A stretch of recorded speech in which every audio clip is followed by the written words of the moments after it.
Hello everyone, my name is Bitang and I am a Challenger Neeko support player since release. My goals while making this presentation is to explain what, when, and why I do the things I do. If you have any questions on anything at all, please leave a comment on the video. I will be separating different parts of this video into chapters, the first of which is the introduction.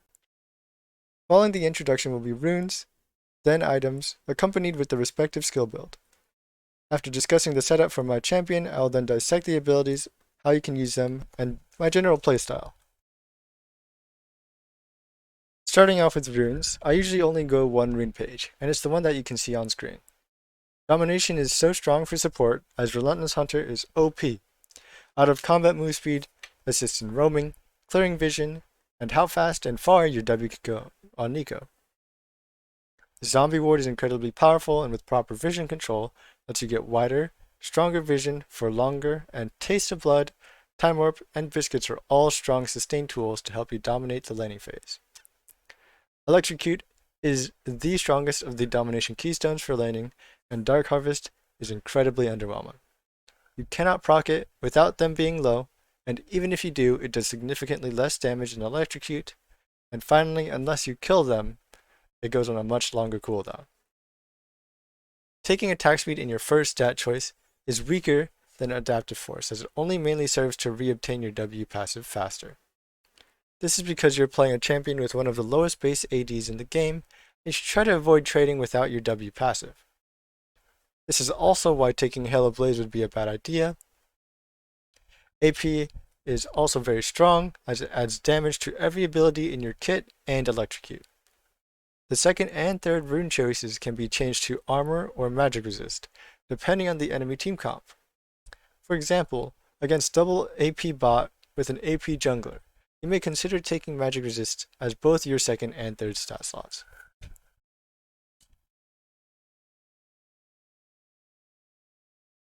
I generally have two builds that I run, and some items are situational. On this page, you'll find the items are generally cheaper and have more utility. The main differences are its versatility, cost, and adaptability. The first thing I want to talk about is the importance of keeping potions for laning phase. In my rune page, I like to take Time Warp Tonic, which may actually have a common misconception that it heals half of the potion instantly and the other half as the rest of the duration. This idea is wrong, and it instead heals half and then the full amount of HP that you would normally get during the duration. This increases your healing from potions and biscuits by 50%. Dark Seal is simply an incredibly strong item and also very cost efficient, as I would buy it on most champions that would make sense on. Champions like Rakan and Enchanters would also make great uses of the stats from Dark Seal. Sorcerer's Shoes is a win more item that is worse than the other win more boots. I'd rather take swiftness or mobility boots to push my lead in other lanes than dealing extra damage. You shouldn't even have trouble finishing off kills anyways, so the extra cost for Sorcerer's Shoes is a waste. Lucidity boots would only be bought if the only way you can do anything is with your summoner spells, so very rarely. And defensive boots, you would most likely take Mercury Treads to survive any mage or assassin to get your engage off, or get tenacity to survive through CC. Ninja Tabis is versus an incredible amount of auto attackers or AD, however, since you're buying Zhonya's, you're already getting a decent amount of armor. Finally, the rest is pretty standard, with the only decent AP cheap mythic that helps you engage is Shiralia's, and this also helps your team disengage. Zhonya's is a standard item to use all of your abilities while you engage and then stall for your team to clean up. And the updated ward item is really good. Your final item will rarely happen and can be whatever that fits the situation best. Magi's, Banshees, Voidstaff, and Rabadons are all fine choices.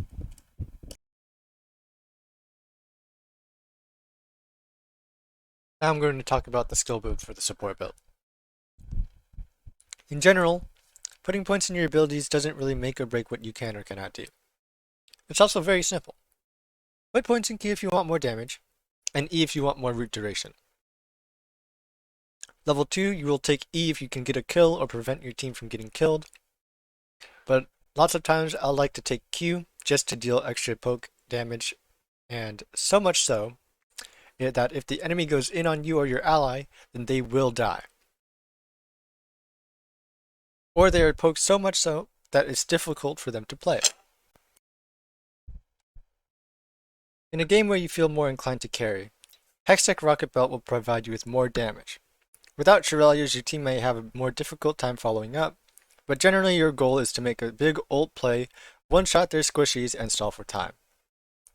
In this case, I like to take Moby Boots 90% of the time, which helps me scout with W, make engages, clear vision, and get into position to make picks. Making picks with this build is a lot more important, especially in the mid game, because you'll have a lot more money to make for your items.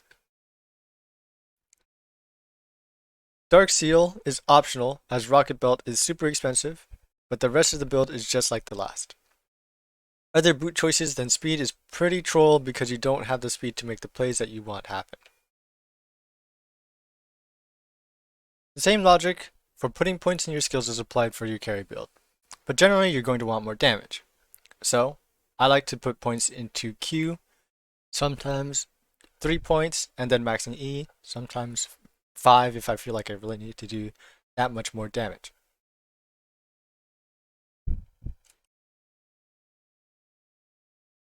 Next up, I'll be discussing summoner spells, and you should always be taking Flash. It's essential to help you engage, it can help you disengage, escape, and just generally a great summoner spell.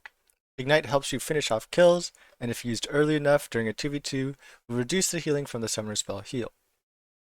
Finally, Exhaust should rarely be taken and should be used specifically against champions that are reliant on an extreme amount of burst, like Tristana or Callista. The first ability I'll talk about is the passive, and I'm going to separate it into two parts. The first is going to be the more obvious part, which is to look like your ally. This is just a mind game, and is only as good as what the enemy is thinking, so try to get in their heads. One of the main things I like to use is to disguise as a dead ally, which makes you look like you're extremely low and may bait them into overcommitting.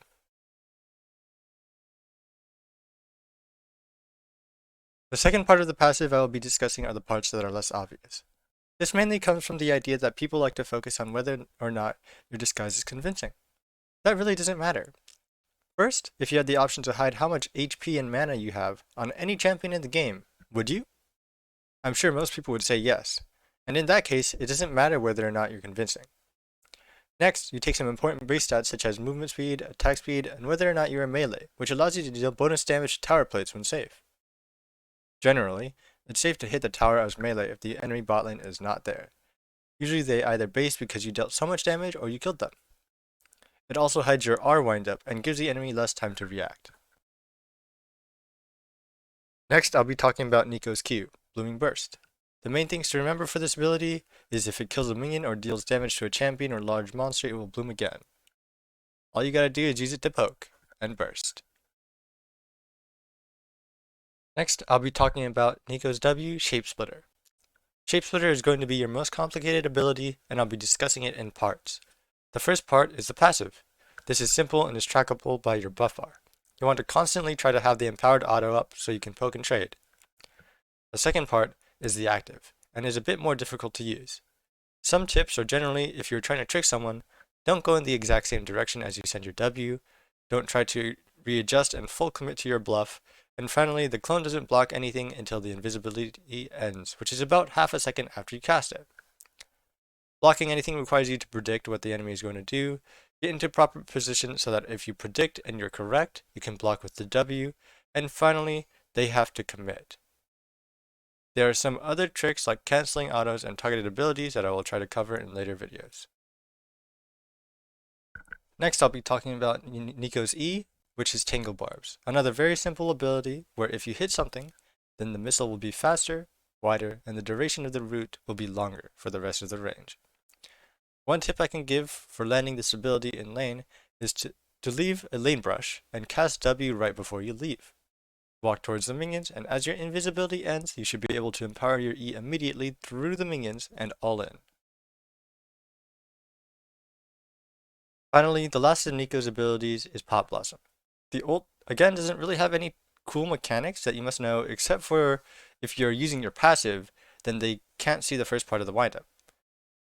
Generally, you want to use your ult in combination with an empowered root, flash, the mythic item, or all three so that you can land it.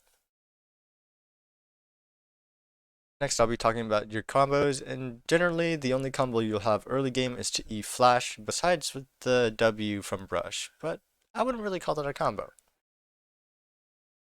If necessary, you can pause here to see exactly in what order I try to press my abilities in most of my engages. The last thing I will be talking about is how I generally play. In the early game, I'm very aggressive and try to get lots of positive trades, slowly closing in on lethal range so the enemy feels pressured to do something. When they do, you should be able to kill them before they kill you, or be able to kill them on an all-in. After getting an early advantage through a base or kills, tower plating is pretty easy to take with your W passive and being able to disguise as a melee champion. Finally, use the gold advantage to push your lead, and maybe buy a control ward to give yourself some vision to keep pushing your lead. I'll be covering more on roam timers in a future video, as it's a bit more complicated than other concepts. Also, control wards aren't necessarily that great. Finally, in the late game, you're going to look to control vision and make big engages. That's your main job, and if you're not a bit creative in doing so, then it might be difficult to play Neeko in the late game. It's not a very honest champion to engage with, like a long-range Leona ult, or Nala's Q, or Rakan combo. This is also the time where you should be buying the most control wards, because you will have objectives to fight over. I do have a video where I discuss vision control and warding that will be attached in the description and hopefully as a thumbnail in the video. And that will be all. Thank you for watching. I tried to cover as much as I could and hopefully this video was helpful. If you liked it, make sure to like the video and leave a comment. Bye bye.